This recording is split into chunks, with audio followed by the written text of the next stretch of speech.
Hello! So today we're going to talk about factorial ANOVAs. So factorial ANOVAs always deal with interval data. So you are going to be looking for your keywords like score, scale, or test, some kind of numerical data. Factorial ANOVAs are also going to test the hypothesis of difference. So you are going to be looking at groups at different levels, conditions, causes and effect, things like that. And remember that with the hypothesis of difference, the variable is always manipulated by the researcher. So with factorial ANOVAs, you can have either independent or paired groups. So if you have an independent group, you are going to have 3 or more levels or measurements within that group. You're also going to have 2 or more independent variables, and that's going to be true with any factorial ANOVA. So if this is what you're dealing with, then you are going to have a independent factorial ANOVA. So if you are dealing with a paired group, you're also going to have the 3 or more levels or measurements. You are also going to have the 2 or more independent variables, but this is going to be a within subjects factorial ANOVA. Okay, so before we get started, I went ahead and wrote down all of the formulas that you are going to need to solve the factorial ANOVA. Now, the first 3 with SST, SSBG, which is the sum of squares between groups, and SSWG, which is the sum of squares within groups, we've seen these before with one-way ANOVAs. So now with factorial, we are going to have a few extra formulas. So I know they look really complicated, but just write them down and make sure that you write down the letters here. So there's A, B, C, and D. And write those down with it because those are going to help you when you actually plug in your numbers later. So I know it looks really confusing right now, but I will explain it a lot more in detail once we actually start solving the problems. So go ahead and write all of these down, and I'm also going to post up a table for you to copy as well. So copy down all these formulas and then copy down the table, and we'll go ahead and get started. Okay, so I've gone ahead and written down the table. Now, when you write your answers into a table, it's going to look just like this. The only thing that's missing is over here on this side, you're going to have another column that's going to be your probability values. So that'll be either non-significant or the 0.01 value or the 0.05 value. But for this, I just decided to put what other columns you're going to need, and how to find the answers that go into those spots. So when you're working out how to find your sum of squares for A or sum of squares for B, you're going to go ahead and put those answers here in these boxes. And then when you get to the degrees of freedom, I wrote how to find the degrees of freedom. So for the degrees of freedom for your first independent variable, or for your column independent variable, you take the number of columns and subtract 1. And you're going to do the same for your SSB value or your second independent variable. So you're going to take the number of rows and subtract 1. For your interaction, you're going to take the degrees of freedom from your column and multiply them by your degrees of freedom for your row. And then we have some of the other symbols that we've seen before. So n minus k, n minus 1.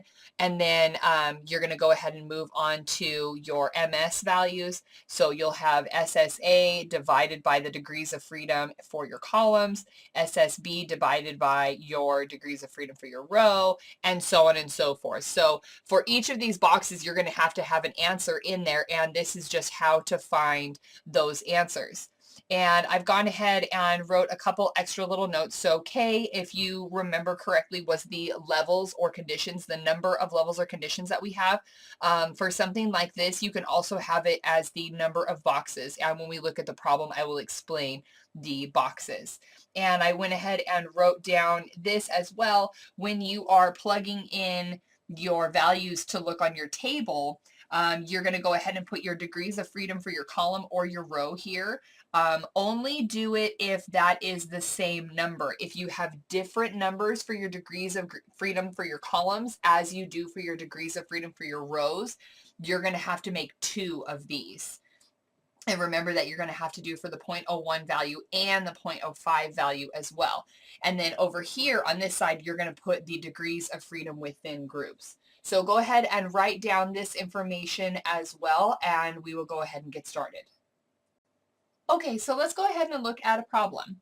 A researcher wants to test the hypothesis that increased temperature and physical exercise increase the body's skin conductivity. A sample of 24 males, all 21 years old, are randomly selected and then randomly assigned to 4 treatment conditions. The high temperature is 80 degrees, while the low temperature is 60 degrees. Exercise consisted of jogging for 10 minutes, while no exercise meant sitting for 10 minutes. Conductivity was measured in volts by a special device. High scores indicated high conductivity. Okay, so looking at this problem, what is our independent variable? What is our dependent variable? Our dependent variable is what it is that we are measuring precisely. So for this example, our dependent variable is the skin conductivity. So that means that our independent variable is what is manipulated or what is changed by the researcher. So in this instance, it is temperature and exercise. So when we look at our data, the independent variable is going to go onto our table here. So I've gone ahead and written down the numbers for the problems, and I've gone ahead and also labeled the boxes with the independent variables. So we have the increased temperature here, the decreased temperature, and the other independent variable of exercise and no exercise. So since there are 2 levels from each independent variable, that's why each of these has a box here. And this is also known as a 2 by 2 factorial ANOVA. So if you remember from looking at the formulas, when you were looking at SSA and SSB, there are letters associated with that, which is A, B, C, and D.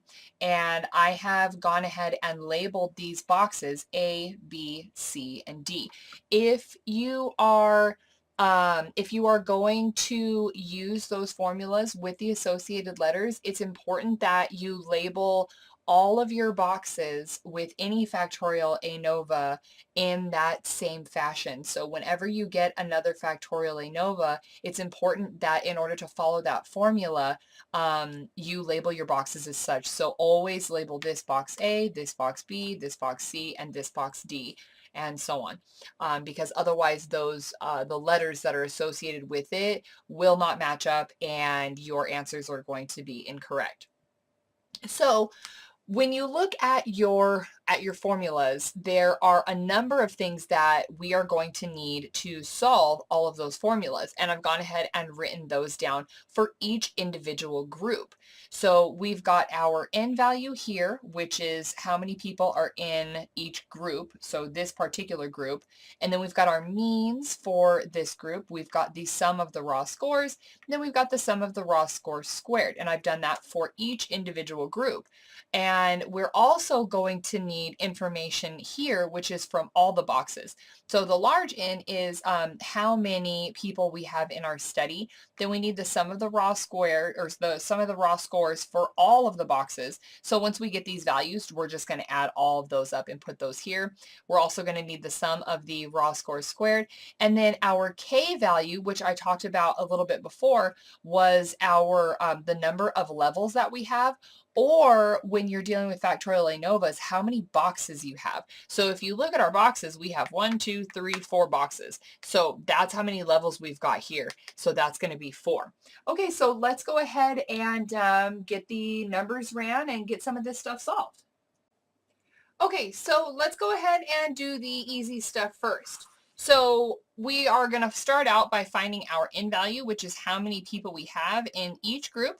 So it is 6 for this group. We've got 1, 2, 3, 4, 5, 6. We've got 1, 2, 3, 4, 5, 6 for the second, 6 for the third, and 6 for the last group. Okay, so we have 6 people in each of our groups. So in order to find this value here, all we have to do is add these up. So 6 plus 6 plus 6 plus 6 is 24. Okay, so let's go ahead and find our mean. So in order to find the mean, we use this formula here. And so all that we have to do is we just add these up and then divide them by our N value. Oh, sorry, here. Hold on, not that one. This one. There we go. Okay, so when you add 9, 8, 8, 10, 7, and 8, that's going to give you 50. We're going to divide that by our N value of 6, and that is going to give us 8.33. And don't forget to round. Okay, so we're going to have 8.33 for that first one. Okay, and then for the second one, we're going to do the same thing. We're just going to add these up and then divide them by how many people we have in our group.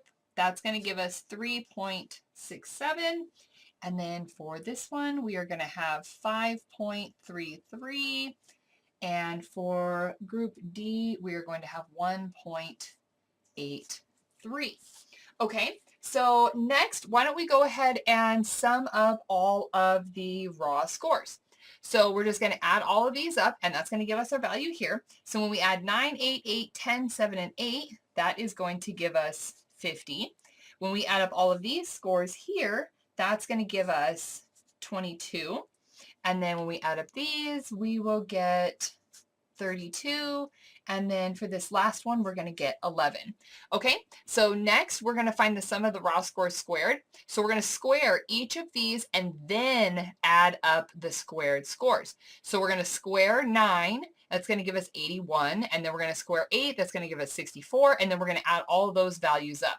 So when we add all of those, it's going to give us 422 for box A.